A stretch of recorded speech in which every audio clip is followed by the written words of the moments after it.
Hi hello everyone, welcome back to Xylem learning. ഞാൻ നിങ്ങളുടെ അനുമിസ് ആണ്. നമ്മൾ ഇന്ന് എക്സാമിന് ചോദിക്കാൻ പോകുന്ന സ്ട്രക്ചർ ഓഫ് ആറ്റത്തിൽ നിന്നുള്ള 10 ക്വസ്റ്റ്യൻസ് ആണ് ഡിസ്കസ് ചെയ്യുന്നത്. വളരെ ഇമ്പോർട്ടന്റ് ആയിട്ടുള്ള ക്വസ്റ്റ്യൻസ് ആണ്. ആൻഡ് ഇതേ ക്വസ്റ്റ്യൻസ് തന്നെ നമുക്ക് എക്സാമിന് വരും. ആൻഡ് ഈ ക്വസ്റ്റ്യൻസ് കവർ ചെയ്യുന്നതിലൂടെ നമ്മൾ എന്ത് ചെയ്യും, ഫുൾ ചാപ്റ്റർ അങ്ങ് റിവൈസും ചെയ്യും.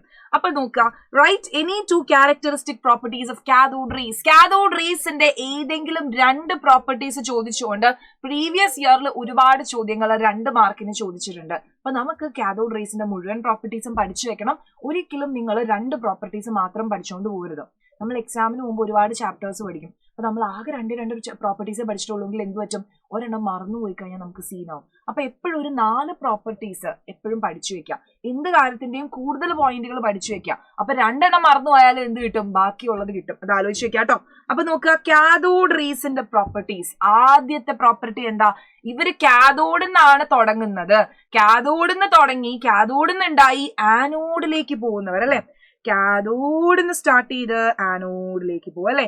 The cathode rays start from cathode and they move towards anode. കാഥോഡിൽ നിന്ന് തുടങ്ങുന്നതുകൊണ്ടാണ് അവരെ കാഥോഡ് റേസ് എന്ന് വിളിക്കുന്നത്. അപ്പൊ കാഥോഡിൽ നിന്ന് തുടങ്ങി ആനോഡിന് അങ്ങോട്ട് പോകുന്നു. അപ്പൊ ദേ start from cathode and move towards anode. ഇനി ഇവരെ നമുക്ക് കണ്ണുകൊണ്ട് നോക്കിയാൽ കാണാൻ പറ്റുമോ? ഇല്ല. ഇവര് ദംസെൽസ് ആർ നോട്ട് വിസിബിൾ. നമ്മൾ കണ്ണുകൊണ്ട് നോക്കി കഴിഞ്ഞാൽ ഇവരെ കാണാനായിട്ട് പറ്റില്ല. പക്ഷേ ഇവരുടെ പ്രസൻസ് നമുക്ക് ഡിറ്റക്ട് ചെയ്യാൻ വേണ്ടി പറ്റും. ആരെ വെച്ച്? ഫ്ലൂറസെന്റ് മെറ്റീരിയൽ വെച്ച്. അതായത് ഈ കാഥോഡ് റേസ് പോയി തട്ടുമ്പം ഫ്ലൂറസെന്റ് മെറ്റീരിയൽ എന്ത് ചെയ്യും, ഗ്ലോ ചെയ്യും.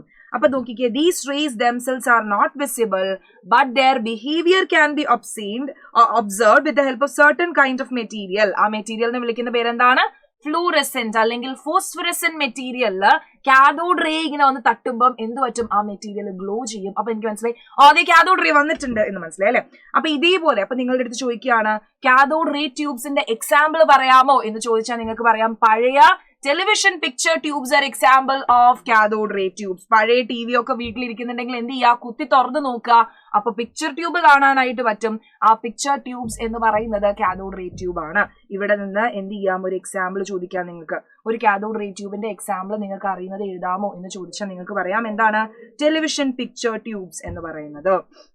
അപ്പൊ 2 പ്രോപ്പർട്ടീസ് പഠിച്ചു. ആദ്യം കാഥോഡിൽ നിന്ന് തുടങ്ങുന്നു, ആനോഡിലേക്ക് പോകുന്നു. കണ്ണുകൊണ്ട് കാണാൻ പറ്റില്ല, പക്ഷെ ഫോസ്ഫറസെന്റ് മെറ്റീരിയൽ കോട്ട് ചെയ്ത് കഴിഞ്ഞാൽ നമുക്ക് അവരുടെ പ്രസൻസ് കാണാൻ പറ്റും. ഫോസ്ഫറസെന്റ് മെറ്റീരിയലിലെ കാഥോഡ് റേസ് വന്ന് തട്ടുമ്പോൾ ഇറ്റ് വിൽ ഗ്ലോ. അടുത്ത പ്രോപ്പർട്ടി, ഇലക്ട്രിക് ഫീൽഡിന്റെയും മാഗ്നറ്റിക് ഫീൽഡിന്റെയും ആബ്സെൻസിൽ, ഇലക്ട്രിക് ഫീൽഡും ഇല്ല മാഗ്നറ്റിക് ഫീൽഡും ഇല്ലെങ്കിൽ കാഥോഡ് റേസ് എങ്ങനെയാണ്, മിടുക്കന്മാരാണ്, നേരെ വാ നേരെ പോലെ. ദേ travel in straight line in the absence of electric and magnetic field. ഇവര് സ്ട്രെയിറ്റ് ലൈനിൽ ട്രാവൽ ചെയ്ത് പോവും, നേരെ പോവും, ഒരു പ്രശ്നമില്ല. ഇനി ഇലക്ട്രിക് ഫീൽഡും മാഗ്നറ്റിക് ഫീൽഡിന്റെയും പ്രസൻസിലേക്ക് വരുമ്പോൾ ഇതിന്റെ പ്രസൻസിൽ കാഥോഡ് റേസ് ആരെ പോലെ ബിഹേവ് ചെയ്യും, നെഗറ്റീവ് ചാർജ് ഉള്ളവരെ പോലെ ബിഹേവ് ചെയ്യും. ഓർത്ത് വെക്കുക, ഇലക്ട്രിക് ഫീൽഡും മാഗ്നറ്റിക് ഫീൽഡും വരികയാണ് എങ്കിൽ കാഥോഡ് റേസ് ഒരു നെഗറ്റീവ് ചാർജ് ഉള്ള പാർട്ടിക്കിൾ എങ്ങനെയാണ് ബിഹേവ് ചെയ്യുന്നത്, അതേപോലെ തന്നെ ബിഹേവ് ചെയ്യും. അങ്ങനെ നമുക്ക് മനസ്സിലായി കാഥോഡ് റേസ് എങ്ങനെയാണ്, നെഗറ്റീവ്ലി ചാർജ്ഡ് പാർട്ടിക്കിൾസ് ആണ്. പിന്നീട് നമ്മൾ അതിനെ എന്ത് വിളിച്ചു, ഇലക്ട്രോൺസ് എന്ന് വിളിച്ചു. 4ാമത്തെ പ്രോപ്പർട്ടി. 5ാമത്തെ പ്രോപ്പർട്ടി ഇതാ, very very important. The characteristics of cathode rays do not depend upon the nature of gas present inside. നമ്മൾ ഉള്ളിൽ നിറയ്ക്കുന്ന കാഥോഡ് റേ ഡിസ്ചാർജ് ട്യൂബിന്റെ ഉള്ളിൽ നിറയ്ക്കുന്ന ഗ്യാസിനെയോ നമ്മൾ എടുക്കുന്ന ഇലക്ട്രോഡിനെയോ ഒന്നും കാഥോഡ് റേസിന്റെ പ്രോപ്പർട്ടീസ് ഡിപ്പെൻഡ് ചെയ്യുന്നില്ല എന്ന് പറഞ്ഞിട്ട് നമ്മൾ 5 പ്രോപ്പർട്ടീസ് കാഥോഡ് റേസിന് പഠിക്കുന്നുണ്ട്. ഇതിൽ ഏതെങ്കിലും 2 പ്രോപ്പർട്ടീസ് എഴുതി കൊടുത്താൽ മതി, മാർക്ക് കിട്ടും. ദാ അതേപോലെ write any 2 characteristic properties of canal rays. Canal rays എന്ന് പറഞ്ഞാൽ എന്താണ് മക്കളെ? കനാൽ റേസ് എന്ന് പറഞ്ഞാൽ ആനോഡ് റേസ് തന്നെയാണ് അല്ലെ. കനാൽ റേസ് എന്ന് പറഞ്ഞാല് അതിന്റെ വേറെ പേരെന്താണ്, ആനോഡ് റേസ് അല്ലെ. കാഥോഡ് റേസ് എന്ന് പറയുമ്പോൾ നമ്മൾ അതിനെ മാച്ച് ചെയ്ത് ആനോഡ് റേസിന്റെ വേറെ പേരാണ് കനാൽ റേസ്. പലർക്കും ഇത് അറിയില്ല. അപ്പൊ അവര് ആനോഡ് റേസിന് ക്വസ്റ്റ്യൻ ചോദിച്ചിട്ടില്ല, മിസ് പുതിയതായിട്ടൊരു കനാൽ റേസിനെ പറ്റി ചോദിച്ചു, അത് ക്ലാസ്സിൽ പഠിപ്പിച്ചില്ല എന്ന് പറയും. കനാൽ റേസ് എന്ന് പറഞ്ഞാൽ ആരാണ്, ആനോഡ് റേസ് ആണ്. അപ്പൊ പ്രോപ്പർട്ടീസ് ചോദിച്ചാൽ വളരെ ഈസി ആയിട്ട് നമുക്ക് എഴുതാം. കാഥോഡ് റേസ് കാഥോഡിൽ നിന്ന് തുടങ്ങിയെങ്കിൽ ആനോഡ് റേസ് എവിടെ നിന്ന് തുടങ്ങും, ആനോഡിൽ നിന്ന് തുടങ്ങി കാഥോഡിലേക്കാണ് ഇവൻ പോകുന്നത് അല്ലെ. അപ്പൊ ആദ്യത്തെ പ്രോപ്പർട്ടി നമ്മൾ പറയല്ലേ, move from anode to cathode. ആനോഡിൽ നിന്ന് തുടങ്ങിയിട്ട് കാഥോഡിലേക്കാണ് ഇവൻ പോകുന്നത്. 2ാമത്തെ പ്രോപ്പർട്ടി സെയിം ആണ്. ഇവനും എന്താണ്, absence of electric and magnetic ഫീൽഡിൽ സ്ട്രെയിറ്റ് ആയിട്ട് പോകും. അപ്പം travel in straight line in the absence of electric and magnetic field. അടുത്ത നോക്കാം, ഇലക്ട്രിക് ഫീൽഡിന്റെയും മാഗ്നറ്റിക് ഫീൽഡിന്റെയും പ്രസൻസിൽ ഇവൻ ഒരു പോസിറ്റീവ് ചാർജ് ഉള്ള ആളെ പോലെ ബിഹേവ് ചെയ്യും. പോസിറ്റീവ് ചാർജ് ഉള്ളവനെ എങ്ങോട്ട് പോകാനാണ് ഇഷ്ടം? നെഗറ്റീവ്ലി ചാർജ്ഡ് ആയിട്ടുള്ള പ്ലേറ്റിന്റെ അടുത്തേക്ക് പോകാനാണ് ഇഷ്ടം അല്ലെ. എനിക്കിപ്പോ പോസിറ്റീവ് ചാർജ് ആണ്, അപ്പൊ എനിക്ക് ആരുടെ അടുത്ത് അട്രാക്ഷൻ വരും? നെഗറ്റീവ് ചാർജിന്റെ അടുത്ത് അട്രാക്ഷൻ വരും. അപ്പൊ ഞാൻ നെഗറ്റീവ് ചാർജ് ഉള്ള പ്ലേറ്റിന്റെ അടുത്തേക്ക് ഇതാ ഞാൻ വരുന്നു എന്ന് പറഞ്ഞ അവന്റെ അടുത്തേക്ക് പോകും അല്ലെ. അപ്പൊ അതുപോലെയാണ് ഇലക്ട്രിക് ഫീൽഡിന്റെയും മാഗ്നറ്റിക് ഫീൽഡിന്റെയും പ്രസൻസിൽ ഇവനൊരു പോസിറ്റീവ് ചാർജ് ഉള്ള ആളെ പോലെ ബിഹേവ് ചെയ്യും. എന്ന് വെച്ചാൽ അവൻ നെഗറ്റീവ് ചാർജ് ഉള്ള പ്ലേറ്റിന്റെ അടുത്തേക്ക് എന്ത് ചെയ്യും? അട്രാക്ട് ചെയ്തു പോകും. കണ്ടോ, അതാണ് അത് deflect towards negatively charge plate. Negative charge ഉള്ള പ്ലേറ്റ് ഇവിടെ ഇരിക്കുന്നുണ്ടെങ്കിൽ ദാ ഞാൻ വരുന്നു എന്ന് പറഞ്ഞാൽ അവന്റെ അടുത്തേക്ക് പോകും. ഓക്കെ, ഇനി nature of anode rays depends upon the nature of gas. Cathode റേസിന്റെ നേച്ചർ ഡിപ്പെൻഡ് ചെയ്യുന്നില്ല, പക്ഷെ ആനോഡ് റേസിന്റെ നേച്ചർ എങ്ങനെയാണ്? ഉള്ളിൽ നിറയ്ക്കുന്ന കാഥോഡ് റേ ട്യൂബിന്റെ ഉള്ളിൽ നിറയ്ക്കുന്ന ഗ്യാസിനെ ഡിപ്പെൻഡ് ചെയ്യുന്നു. The charge to mass ratio of the particle in the anode rays depend upon the gas. അപ്പം അതുപോലെ തന്നെ എന്താ പ്രോപ്പർട്ടീസ് ഡിപ്പെൻഡ് ചെയ്യുന്നുണ്ടെങ്കിൽ എന്താണ്? ചാർജ് ടു മാസ് റേഷ്യോയും ഡിപ്പെൻഡ് ചെയ്യുന്നുണ്ട്. 5 പ്രോപ്പർട്ടീസ് പഠിച്ചു. എന്താ ചോദിച്ചിരിക്കുന്നത്? എനി 2 ഏതെങ്കിലും രണ്ടെണ്ണം എഴുതിയാൽ മതി. ഓക്കെ, അടുത്ത ചോദ്യം. അപ്പൊ ആദ്യത്തെ സ്ട്രക്ചർ ഓഫ് ആറ്റത്തിന്റെ ആദ്യത്തെ ഭാഗത്ത് നിന്ന് നമ്മൾ പഠിക്കുന്ന മെയിൻ 2 കാര്യങ്ങളാണ് ക്വസ്റ്റൻ ആയിട്ട് പഠിച്ചത്. സെറ്റ് ആണ്. അടുത്ത ഒരുപാട് വർഷങ്ങളിൽ റിപ്പീറ്റ് ചെയ്ത് ചോദിച്ച ചോദ്യമാണ് എന്താണ്? നമ്മുടെ റുദർഫോർഡിന്റെ ആൽഫ സ്കാറ്ററിംഗ് എക്സ്പെരിമെന്റ് എന്ന് പറയുന്നത്. അതിന്റെ ഒബ്സർവേഷൻ, കൺക്ലൂഷൻ, ഡ്രോബാക്ക് എല്ലാം പഠിക്കുകയാണ് അല്ലെ. അപ്പൊ ഒബ്സർവേഷൻ, കൺക്ലൂഷൻ ആൻഡ് എന്താണ്? ഡ്രോബാക്സ്. ഏതെങ്കിലും 2 ഡ്രോബാക്സ്. അപ്പം ഒബ്സർവേഷൻസിലേക്ക് നോക്കുകയാണെങ്കിൽ most of the alpha particle, majority of the alpha particle gold ഫോയിലിലൂടെ പാസ് ചെയ്തു പോകും അൺഡിഫ്ലക്റ്റഡ് ആയിട്ട്. അതാണ് ആദ്യത്തെ ഒബ്സർവേഷൻ. അപ്പൊ ഒബ്സർവേഷൻ, കൺക്ലൂഷൻ ചോദിച്ചാൽ നിങ്ങൾക്ക് ഇങ്ങനെ ഒരു ടേബിൾ വരച്ച് എഴുതുകയാണെങ്കിൽ കുറച്ചും കൂടി ഈസി ആയിരിക്കും, കുറച്ചും കൂടി രസത്തിൽ നിങ്ങൾക്ക് എഴുതാൻ പറ്റും. ആൻസർ ഷീറ്റ് നോക്കുന്ന ആൾക്ക് ഓക്കെ, കുട്ടി നല്ല നീറ്റ് ആയിട്ട് എഴുതിയിട്ടുണ്ട് അല്ലെ. ഇങ്ങനെ എഴുതി കഴിയുമ്പോൾ നമുക്ക് കാണുമ്പോൾ തന്നെ നീറ്റ് ആണ്. അപ്പൊ തന്നെ ഞാൻ എന്ത് ചെയ്യും? ഇവിടെ 3 മാർക്ക് ഇടും. ഓക്കെ, അപ്പൊ most of the alpha particle pass to the gold foil without any deviation. Majority alpha particle undeflected ആയിട്ട് പോയി. ആ ഒബ്സർവേഷൻ നമുക്ക് തരുന്ന കൺക്ലൂഷൻ എന്താണ്? Most of the space in atom is empty. എല്ലാരും നോർമൽ ആയിട്ട് ഒരു ഡിഫ്ലക്ഷനും ഇല്ലാണ്ട് പോണെങ്കിൽ ആറ്റത്തിന് ഒരുപാട് സ്പേസ് വേക്കന്റ് ആയിട്ടുണ്ട്. Majority of the space in atom is empty എന്നാണ് അതിന്റെ മീനിങ്. രണ്ടാമത്തെ നോക്കിക്കേ, ഒരു ചെറിയ fraction, a small fraction of alpha particles എന്ത് ചെയ്തു? ചെറിയ ആംഗിളിൽ ഡിഫ്ലക്ട് ചെയ്തു. അതിന്റെ മീനിങ് എന്താണ്? നമ്മുടെ ആറ്റത്തിന്റെ അകത്തൊരു പോസിറ്റീവ് ചാർജ് ഉണ്ട്. അത് വളരെ എന്താണ്?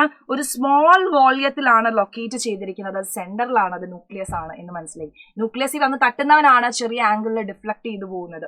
ഇനി നമ്മൾ പഠിച്ചു A very few alpha particle, approximately 1 in 20,000, അതായത് 20,000 ആൽഫ പാർട്ടിക്കിൾ പോവുകയാണെങ്കിൽ അതിൽ ഒരെണ്ണം ബൗൺസ് ബാക്ക് ചെയ്യും, അതായത് 180 ഡിഗ്രീസിൽ ഡിഫ്ലക്ട് ചെയ്യും. അതിന്റെ ആ ഒബ്സർവേഷന്റെ കൺക്ലൂഷൻ എന്താണ്? Volume occupied by the nucleus is negligibly small when compared to the total volume of the atom. അതായത് ആറ്റത്തിന്റെ മുഴുവൻ വോള്യൂം എടുക്കുന്ന സമയത്ത് ന്യൂക്ലിയസ് വളരെ ചെറുതാണ് എന്ന് നമുക്ക് മനസ്സിലായി. അപ്പൊ 3 ഒബ്സർവേഷനും 3 കൺക്ലൂഷനും ഉണ്ട് നമ്മൾ പഠിച്ചു. ഇനി ഡ്രോബാക്സിലേക്ക് വരുമ്പം, റൂദർഫോർഡിന്റെ ആറ്റം മോഡലിന്റെ ഡ്രോബാക്കിലേക്ക് വരുമ്പം ആദ്യത്തെ ഡ്രോബാക്ക് എന്താണ് എന്ന് ചോദിച്ചാൽ ആറ്റത്തിന്റെ സ്റ്റെബിലിറ്റിയെ കുറിച്ച് റൂദർഫോർഡിനെ എക്സ്പ്ലെയിൻ ചെയ്യാൻ പറ്റിയില്ല. Cannot explain the stability of atom. രണ്ടാമത്തത് ആറ്റത്തിന്റെ ഇലക്ട്രോണിക് സ്ട്രക്ചറിനെ കുറിച്ച് എന്ത് ചെയ്യാൻ പറ്റിയില്ല? എക്സ്പ്ലെയിൻ ചെയ്യാനായിട്ട് പറ്റിയില്ല. മൂന്നാമത്തെ കാര്യം എന്ന് പറയുന്നത് ലൈൻ സ്പെക്ട്രയെ കുറിച്ചും പറയാനായിട്ട് പറ്റിയില്ല. 3 ഡ്രോബാക്സ് ആണുള്ളത്. അതിൽ മെജോറിറ്റി, അതായത് മെയിൻ ഇമ്പോർട്ടന്റ് ആയിട്ടുള്ള ആദ്യത്തെ 2 ഡ്രോബാക്സ് ഓർത്ത് വെക്കുക. സ്റ്റെബിലിറ്റി എക്സ്പ്ലെയിൻ ചെയ്യാൻ പറ്റിയില്ല. ഇലക്ട്രോണിക് സ്ട്രക്ചറിനെ പറ്റിയിട്ടും എന്ത് ചെയ്യാൻ പറ്റിയില്ല? പറയാനായിട്ട് പറ്റിയില്ല. എങ്ങനെയാണ് ആറ്റത്തിൽ ഇലക്ട്രോണുകൾ ഇരിക്കുന്നത് എന്ന് എക്സ്പ്ലെയിൻ ചെയ്യാനായിട്ട് പറ്റിയില്ല. അങ്ങനെയാണെങ്കിൽ നമുക്ക് അടുത്ത ക്വസ്റ്റ്യനിലേക്ക് വരാം. 2025 നിങ്ങൾക്ക് ചോദിച്ച ചോദ്യമാണ്. 2025 പബ്ലിക് എക്സാമിന് ചോദിച്ച ചോദ്യമാണ്. Define wave length. Find out the wavelength of the electromagnetic wave Sean below. എന്താണ് വേവ് ലെങ്ത് എന്ന് പറയണം. ആൻഡ് ഈ ഇലക്ട്രോമാഗ്നറ്റിക് വേവിന്റെ എന്ത് കണ്ടുപിടിക്കണം? വേവ് ലെങ്ത് കണ്ടുപിടിക്കണം. അപ്പൊ വേവ് ലെങ്ത് എന്ന് പറഞ്ഞാൽ നമുക്കറിയാം 2 കോൺസിക്യൂട്ടീവ് ക്രസ്റ്റുകൾ, അടുത്തടുത്തുള്ള ക്രസ്റ്റുകളോ അല്ലെങ്കിൽ 2 കോൺസിക്യൂട്ടീവ് ട്രഫുകളോ തമ്മിലുള്ള ഡിസ്റ്റൻസിനെയാണ് നമ്മൾ വേവ് ലെങ്ത് എന്ന് വിളിക്കുന്നത്. It may be defined as the distance between 2 neighbouring crest or trough. അല്ലെ, 2 അടുത്തടുത്തുള്ള ക്രസ്റ്റുകൾ തമ്മിൽ അല്ലെങ്കിൽ 2 അടുത്തടുത്തുള്ള ട്രഫുകൾ തമ്മിലുള്ള ഡിസ്റ്റൻസിനെ നമുക്ക് എന്ത് വിളിക്കാം? വേവ് ലെങ്ത് എന്ന് വിളിക്കാം. വേവ് ലെങ്ത്തിനെ നമ്മൾ റെപ്രസെന്റ് ചെയ്യുന്നത് ലാംഡ വെച്ചാണ്. അങ്ങനെയാണെങ്കിൽ ഇവിടെ വേവ് ലെങ്ത് നമ്മൾ കണ്ടുപിടിക്കുകയാണെങ്കിൽ എന്ത് ചെയ്യാം? നമുക്കിവിടെ തന്നിട്ടുണ്ട് ഈ വാല്യൂ 2.16 പൈക്കോമീറ്റർ ആണ് അല്ലെ. അപ്പൊ ഇവിടം വരെയുള്ള വാല്യൂ ആണ് നമുക്ക് വേണ്ടത് അല്ലെ.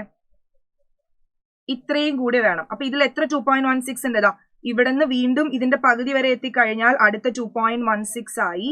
ഇവിടെ ഒരു 2.16 വന്നു ഇത്രയും വരെ. പിന്നെ ഇത്രയും വരെ ഒരു 2.16 വന്നു. അപ്പൊ നമുക്ക് മനസ്സിലായി 2.16 into 4 ചെയ്ത് കഴിഞ്ഞാൽ നമുക്ക് എന്ത് കിട്ടും? ലാംഡ കിട്ടും. 2.16 into 4 എന്ന് പറയുമ്പോൾ 6 4s are 24, 4 1s are 4, 4 plus 2 6, 4 2s are 8 അല്ലെ 8.64 എന്ന് കിട്ടി.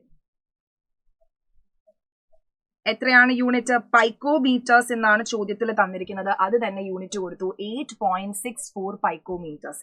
വളരെ ഈസി ആയിട്ടുള്ള ഒരു ചോദ്യമായിരുന്നു. പക്ഷെ ഒരു പാറ്റേൺ മാറി വന്ന ടൈപ്പ് ചോദ്യമായിരുന്നു. വേവ് ലെങ്ത് ഡിഫൈൻ ചെയ്യൂ എന്നൊക്കെ പറഞ്ഞ് കെമിസ്ട്രിയിൽ നിന്ന് ഈ ഒരു ഭാഗത്ത് നിന്ന് ചോദിക്കാറില്ല. പക്ഷെ പാറ്റേൺ മാറിയിട്ട് 2025 ചോദിച്ച വളരെ ബ്യൂട്ടിഫുൾ ആയിട്ടുള്ള ഒരു ക്വസ്റ്റൻ ആയിരുന്നു നമ്മൾ ചെയ്തു അല്ലെ. അടുത്തൊരു ചോദ്യം നമുക്ക് നോക്കാം. What is photo electric effect? What are it's characteristics? ഒരുപാട് വർഷങ്ങളിൽ റിപ്പീറ്റഡ് ആയിട്ട് ചോദിക്കുന്ന ഒരു ചോദ്യമാണ്. എന്താണ് ഫോട്ടോ ഇലക്ട്രിക് ഇഫക്റ്റ്? എന്താണ് അതിന്റെ ക്യാരക്ടറിസ്റ്റിക്സ്? അപ്പൊ ഫോട്ടോ ഇലക്ട്രിക് ഇഫക്റ്റ് എന്ന് പറഞ്ഞു കഴിഞ്ഞാൽ എന്താണ്? It is the phenomenon of ejection of electrons from the metal surface when light of suitable frequency strikes on it. അല്ലെ, ഒരു സ്യൂട്ടബിൾ ഫ്രീക്വൻസി ഉള്ള, അതായത് ത്രഷോൾഡ് ഫ്രീക്വൻസിനേക്കാൾ കൂടുതൽ ഫ്രീക്വൻസി ഉള്ള ലൈറ്റ് ഒരു മെറ്റൽ സർഫസിൽ വന്ന് തട്ടുമ്പോൾ ഇലക്ട്രോൺസ് ഇജക്ട് ചെയ്യുന്ന പ്രതിഭാസത്തെയാണ് നമ്മൾ ഫോട്ടോ ഇലക്ട്രിക് ഇഫക്റ്റ് എന്ന് വിളിക്കുന്നത്. ഓക്കെ, അതിന്റെ ക്യാരക്ടറിസ്റ്റിക്സ് എന്തൊക്കെയാണ്? വളരെ ഇമ്പോർട്ടന്റ് ആണ്, എപ്പോഴും ചോദിക്കുന്നതാണ് ക്യാരക്ടറിസ്റ്റിക്സ്. അപ്പം ഇവിടെ നോക്കിക്കേ, ആദ്യത്തെ ക്യാരക്ടറിസ്റ്റിക്സ് നോക്കിക്കേ.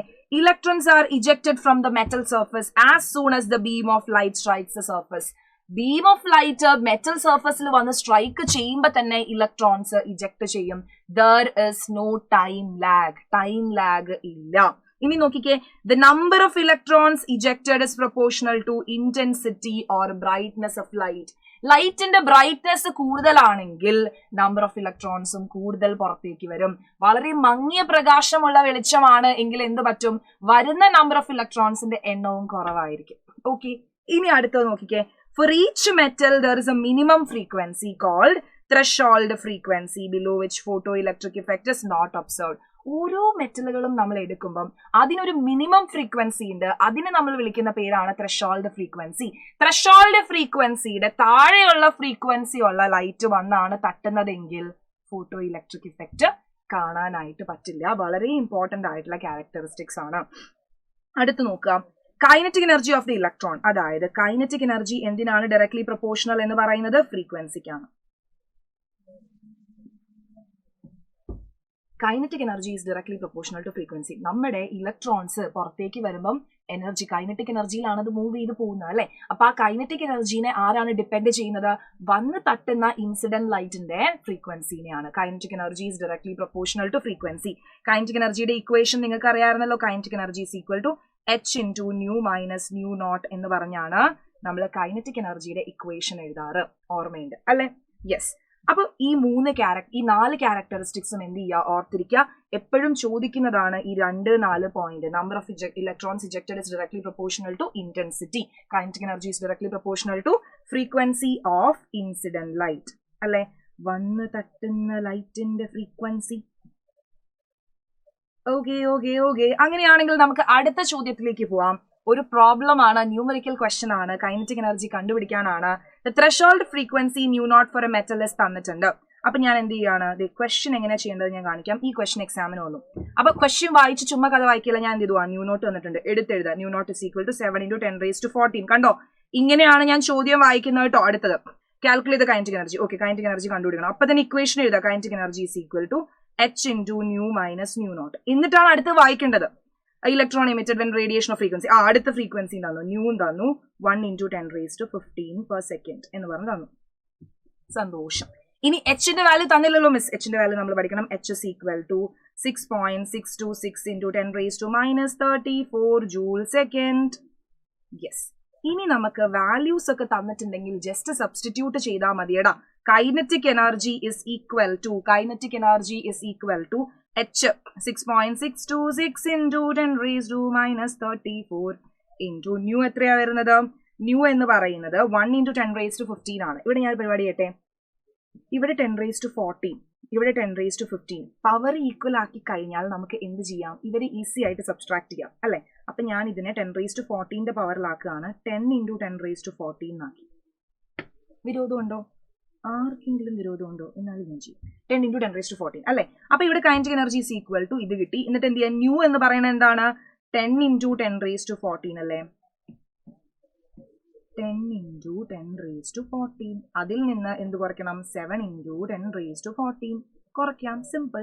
അപ്പൊ ഇവിടെ നിൽക്കുമ്പോൾ kinetic energy is equal to 6.626 × 10⁻−34. രണ്ട് സ്ഥലത്ത് 10 × 10⁻14 മൈനസ് 7 × 10⁻14. 10⁻14 കോമൺ ആണ്. അപ്പൊ 10 - 7 3 × 10⁻14 എന്ന് കിട്ടും അല്ലെ? ഇനി എന്ത് ചെയ്താൽ മതി? 6.626 × 3 ചെയ്താൽ മതി. 6 3s are 18 വരും. 2 3s are 6 ഒന്ന് 7 6 2 6 3s are 18 വന്നു. 6 3s are 18 ഒന്ന് 19 വന്നു. അപ്പം എന്ത് കിട്ടി? 19.878 × 10⁻−34 14 ആണ് വന്നത്. അപ്പൊ -34 ഉണ്ട് പ്ലസ് 14 ഉണ്ട്. അപ്പൊ കുറയ്ക്കുക അല്ലെ? കുറച്ച് കഴിയുമ്പോൾ എന്ത് പറ്റും? 4 4 0 3 2 1. അപ്പം 3 2 അല്ലല്ല 3 1 2. അപ്പം -20 വരും. 10⁻−20.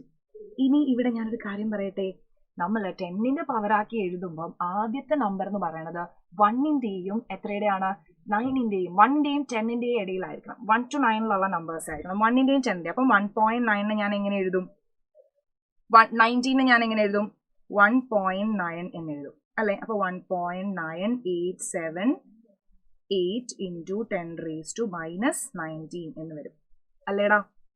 അതിൽ ആർക്കെങ്കിലും സംശയം ഉണ്ടോ? അങ്ങനെ എഴുതി. നിങ്ങൾക്ക് കാൽക്കുലേറ്റർ ഉണ്ട്. മിസ്സിന് കാൽക്കുലേറ്റർ എടുക്കാൻ മറന്നുപോയി. അതുകൊണ്ട് ചുമ്മാ കാൽക്കുലേറ്റർ എടുത്തില്ല. അപ്പൊ മിസ്സിന് ചുമ്മാ ഇതിനെ കാൽക്കുലേറ്റ് ചെയ്യാനുള്ള ഒരു മൂഡ് ആയതുകൊണ്ടാണ് ചെയ്തത്. 1.9878 അല്ലേ? അപ്പം ഈ 8നെ ഞാൻ കളയാണ്. അപ്പൊ എന്ത് ചെയ്യണം? 7ലേക്ക് ഒന്ന് കൂട്ടണം. 1.988 ജൂൾസ് എന്ന് പറഞ്ഞ് നമുക്ക് ആൻസർ കിട്ടി. സിമ്പിൾ ചോദ്യം അല്ലേ? സിമ്പിൾ ക്വസ്റ്റൻ ആണ്. കൈനറ്റിക് എനർജി കണ്ടുപിടിക്കാൻ ഒരു ചോദ്യം അത് നിർബന്ധം എന്താണേലും വരും. ഓക്കെ, ഇനി നോക്കുക. അടുത്തത് നമ്മുടെ ബോ ആറ്റം മോഡൽ. നമ്മൾ ബോർ എന്ന് പറഞ്ഞാണ് വിളിക്കുന്നതെങ്കിലും ശരിക്കുള്ള പ്രൊനൗൺസിയേഷൻ ബോ എന്നാണ്. ബോ, നമ്മുടെ ബോ ഇല്ലേ? ബോ. യെസ്. അപ്പൊ ബോ ആറ്റം മോഡലിലേക്ക് വരുന്ന സമയത്ത് പോസ്റ്റുലേറ്റുകൾ ചോദിക്കും. ഫേവറേറ്റ് ക്വസ്റ്റൻ ആണ്. 4 പോസ്റ്റുലേറ്റ് എന്താണെങ്കിലും പഠിച്ചു വെക്കണം.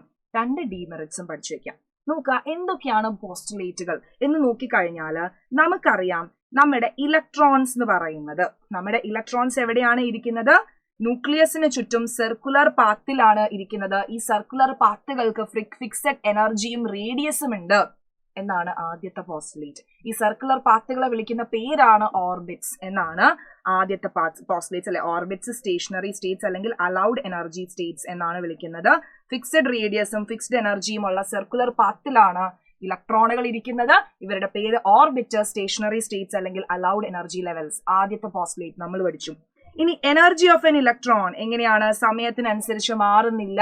As long as an electron ഒരു ഓർബിറ്റിൽ ഇരിക്കുന്നിടത്തോളം കാലം അവന്റെ എനർജി കോൺസ്റ്റന്റ് ആണ്. രണ്ടാമത്തെ പോസ്റ്റുലേറ്റ് നമ്മൾ പഠിച്ചു. റേഡിയസിന്റെ ഇക്വേഷൻ. Radius is equal to 52.9 n² picometres. എന്താണ്? റേഡിയസ് ഇസ് ഈക്വൽ ടു മൂന്നാമത്തെ postulate. Radius is equal to Rn is equal to 52.9 × n² picometres. ഇതാണ് റേഡിയസിന്റെ ഇക്വേഷൻ എന്ന് പറയുന്നത്. അതാണ് എന്ത്? നമ്മളുടെ മൂന്നാമത്തെ പോസ്റ്റുലേറ്റ്. അതും നമ്മൾ പഠിച്ചു അല്ലെ? നിസാരം. മൂന്നാമത്തെ പോസ്റ്റുലേറ്റ് നമ്മൾ പഠിച്ചു. ഇനി നോക്കുക, എനർജി ഓഫ് ആൻ ഇലക്ട്രോൺ ആണ് അടുത്ത പോസ്റ്റുലേറ്റിൽ പറയുന്നത്. Energy of an electron is equal to, ഒരു ഇലക്ട്രോണിന്റെ എനർജി എന്ന് പറയുന്നത് -2.18 × 10⁻−18 by n² എന്നാണ്. Energy of an electron is equal to energy of an electron -2.18 × 10⁻−18 by n² എന്നാണ് എനർജി ഓഫ് ആൻ ഇലക്ട്രോൺ. അതും നമ്മൾ എഴുതി കൊടുത്തു. നാലാമത്തെ പോസ്റ്റുലേറ്റ് നമ്മൾ പഠിച്ചു. ഇനി ബോ ഫ്രീക്വൻസി റൂൾ ആണ് നമ്മൾ അടുത്തത് പഠിക്കുന്നത്. അതായത് frequency nu is equal to frequency എങ്ങനെയാണ്? Nu is equal to ΔE/h ആണ്. ബോ ഫ്രീക്വൻസി റൂൾ എന്നാണ് ഈ ഇക്വേഷനെ വിളിക്കുന്നത്. അതാണ് അഞ്ചാമത്തെ postulate. Frequency of radiation absorbed or emitted is equal to എന്താണ്? Nu is equal to ΔE/h. ΔE എന്ന് പറഞ്ഞാൽ E2 - E1 ആണ്. E2 എന്ന് പറഞ്ഞാൽ ഹയർ എനർജിയും E1 എന്ന് പറഞ്ഞാൽ ലോവർ എനർജിയാണ്. H എന്ന് പറഞ്ഞാൽ പ്ലാങ്ക്സ് കോൺസ്റ്റന്റ് ആണ്. അടുത്ത വളരെ ഇമ്പോർട്ടന്റ് ആയിട്ടുള്ള 6ാമത്തെ പോസ്റ്റുലേറ്റ് എന്ന് പറഞ്ഞാൽ angular momentum of an electron.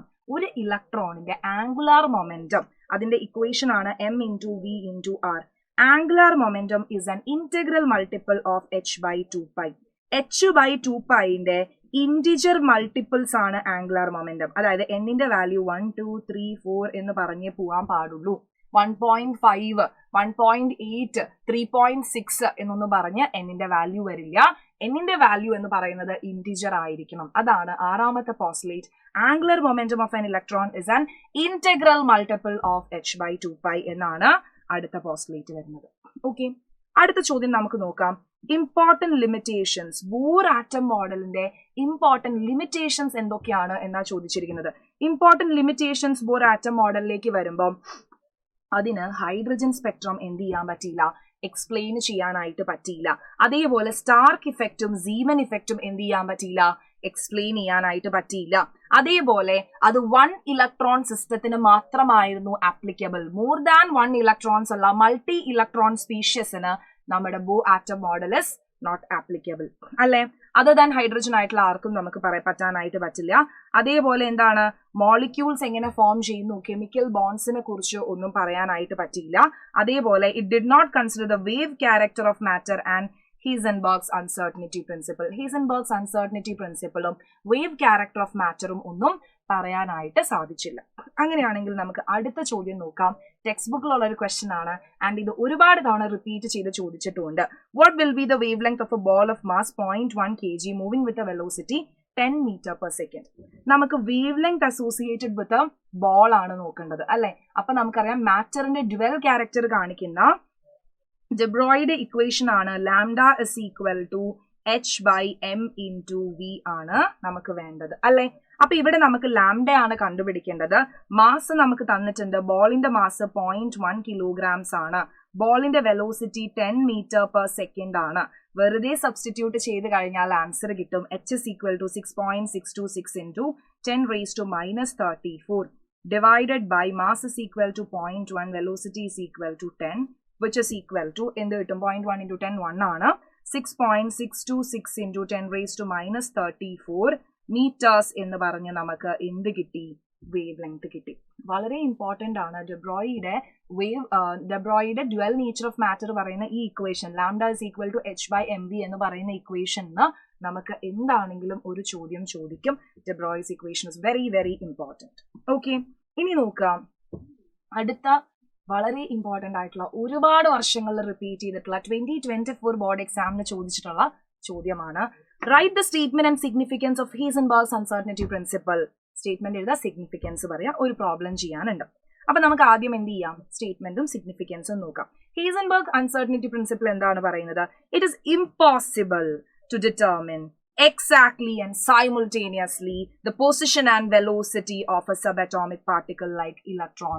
ഒരു മൈക്രോസ്കോപ്പിക് ആയിട്ടുള്ള പാർട്ടിക്കിളിന്റെ എക്സാക്ട് ആയിട്ട് അതിന്റെ പൊസിഷനും അതിന്റെ വെലോസിറ്റി അല്ലെങ്കിൽ മൊമെന്റവും സൈമിൾട്ടേനിയസും എക്സാക്റ്റുമായിട്ട് പറയാൻ ഇമ്പോസിബിൾ ആണ് എന്നാണ് പറയുന്നത്. അതിന്റെ മാത്തമാറ്റിക്കൽ റെപ്രസെന്റേഷനും കൂടി എഴുതി കൊടുക്കുക. Delta x into delta p greater than or equal to h/4π. പിക്ക് പകരം നമുക്ക് എന്ത് കൊടുക്കാം, delta x into m delta v greater than or equal to h/4π. Delta x is the uncertainty in position, delta p is the uncertainty in momentum, delta v is the uncertainty in velocity. നമ്മൾ problem ചെയ്യാനായിട്ട് എന്ത് ചെയ്യും, ഈ greater than or equal to മാറ്റിയിട്ട് equal to ഇട്ടിട്ടാണ് problem ചെയ്യുന്നത് എന്ന് ഓർത്തിരിക്കുക.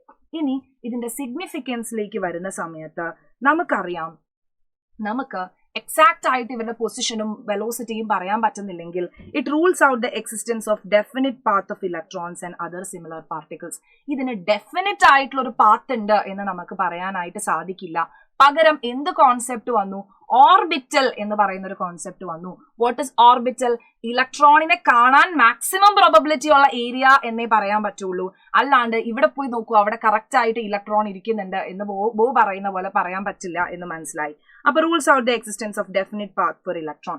ഇനി എന്താണ് ഇത്, ആകെ ആർക്ക് മാത്രമേ പറ്റുള്ളൂ, മൈക്രോസ്കോപ്പിക് ഒബ്ജക്ട്സിന് മാത്രമേ ഇതിനെന്തുള്ളൂ, ഇതിന് സിഗ്നിഫിക്കൻസ് ഉള്ളൂ അല്ലെ. It is only significant for the motion of microscopic particle. കാരണം നമുക്കൊക്കെ നമ്മുടെ എക്സാക്ട് പൊസിഷനും വെലോസിറ്റിയും ഒക്കെ പറയാനായിട്ട് പറ്റും, കാരണം നമ്മൾ മാക്രോസ്കോപ്പിക് ആണ്. പക്ഷെ മൈക്രോസ്കോപ്പിക് പാർട്ടിക്കിൾ എടുക്കുമ്പോൾ മാത്രമാണ് ഈ അൺസർട്ടനിറ്റി ഇൻവോൾവ് ആയിട്ടുള്ളത്. ഓക്കെ, അങ്ങനെയാണെങ്കിൽ നമുക്ക് ഈ ഒരു ചോദ്യം ചെയ്യാം. An electron in an atom can be located within a distance of 0.1 angstrom. അല്ലെ, what is the uncertainty involved in the measurement of its velocity? അപ്പൊ നമുക്ക് ഡെൽറ്റ വി എത്രയാണ് എന്നാണ് കണ്ടുപിടിക്കേണ്ടത് അല്ലെ. നമുക്ക് delta X uncertainty involve in the distance നമുക്ക് തന്നിട്ടുണ്ട് 0.1 ആണ്. ഇലക്ട്രോണിന്റെ മാസ് നമുക്കറിയാം 9.11 into 10⁻31 kilograms ആണ് അല്ലെ. ഇത് നോക്കിക്കേ, ഇത് ആങ്സ്ട്രോം ആണ്, that is equal two into 10⁻10 meters, മീറ്റേഴ്സിലേക്ക് മാറ്റണം. അപ്പം എന്ന് പറയുന്നത് എത്രയാണ്? 10⁻10 meters ആണ് വരുന്നത്. ഓക്കെ. ഇനി നോക്കുക, നമുക്ക് എന്താ കണ്ടുപിടിക്കേണ്ടത്? യെസ്, ഡെൽറ്റ വി കണ്ടുപിടിക്കണം. അപ്പൊ delta x into m into delta v is equal to h/4π എന്ന് പറഞ്ഞാണ് നമ്മളുടെ എന്ത് വരുന്നത്? ഇക്വേഷൻ വരുന്നത് അല്ലെ. അപ്പൊ ഇവിടെ നമുക്ക് ഡെൽറ്റ വിനെ മാത്രം നിർത്തിക്കഴിഞ്ഞാൽ h/4π into delta x into M വരും. എല്ലാം സബ്സ്റ്റിറ്റ്യൂട്ട് ചെയ്ത് കഴിഞ്ഞാൽ നമുക്ക് ഈസി ആയിട്ട് ആൻസർ കിട്ടും. Delta v is equal to h 6.626 into 10⁻34 divided by എത്രയാണ്? 4 pi is equal to 3.14 into delta x എത്രയായിരുന്നു? 0.1 into 10⁻10 into 10⁻10 that is equal to 10⁻11 into എത്ര വരും അല്ലെ? 0.1 into 10⁻10 എന്ന് പറഞ്ഞാൽ 10⁻11, 9.11 into 10⁻31 അല്ലെ. 9.11 into 10⁻31 എന്ന് ചെയ്യുമ്പം ഡെൽറ്റ വിന്റെ വാല്യൂ നിങ്ങൾക്ക് കിട്ടും. എത്രയാണ് കിട്ടുന്നത്? 5.79 അല്ലെ. 5.79 meter per second എന്ന് പറഞ്ഞ് നമുക്ക് എന്ത് കിട്ടുമടാ?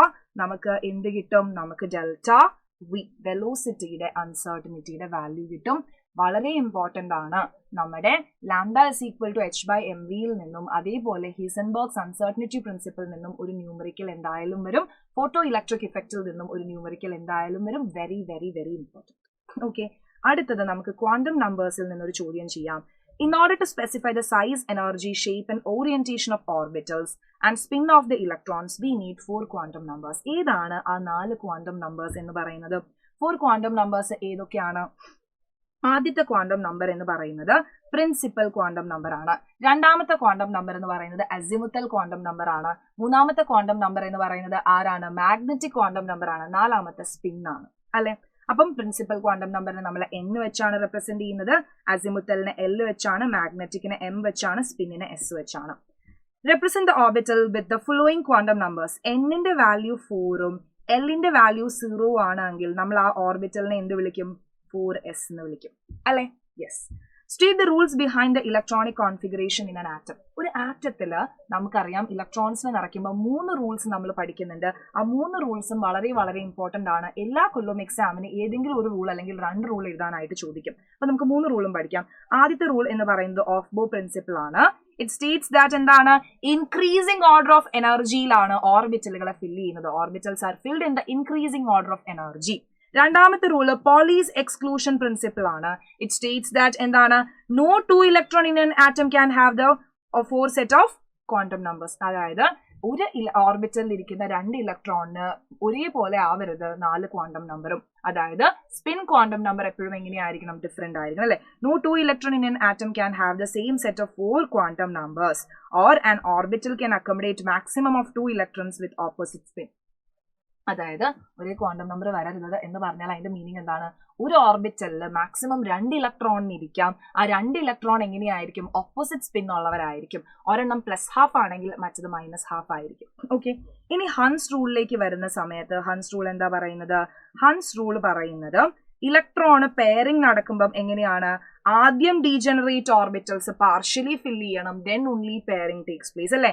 Electron pairing takes place in degenerate orbitals only after partially filling all degenerate orbitals. ആദ്യം ഡീജനറേറ്റ് ഓർബിറ്റലുകളെല്ലാം തന്നെ സിംഗിൾ ആയിട്ടിരിക്കും, then only pairing takes place എന്നാണ് നമ്മളുടെ എന്തിൽ പറയുന്നത്? ഹൺസ് റൂൾ പറയുന്നത്. അപ്പൊ നമ്മുടെ ചാപ്റ്ററിന്റെ മോസ്റ്റ് ഇമ്പോർട്ടന്റ് 10 questions ആണ് മിസ് ഡിസ്കസ് ചെയ്തത്.